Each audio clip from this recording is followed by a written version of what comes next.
मी बच्चू कडू मुख्यमंत्री किंवा मंत्री व्हासाठी नाही लढत, लक्षात घ्या.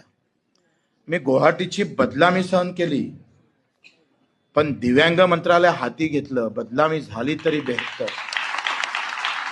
आमची झाली बदनामी. मग बरेच कार्यकर्त्यांना सांगितलं, माझ्या भागातल्या कार्यकर्ते धाडा सांगते नका जाऊ, पण आमचं स्वप्न होतं, कित्येक वर्षाचं स्वप्न होतं. पहिली मागणी आमची राहायची दिव्यांग मंत्रालय करा,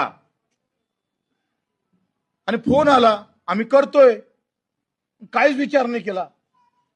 म्हटलं जाऊ दे, उभं राहील. आज गेलेली इज्जत येईल वापस, पण दिव्यांग मंत्रालय आज जर गेलो नाही झालं तर किती आंदोलन करावं लागेल.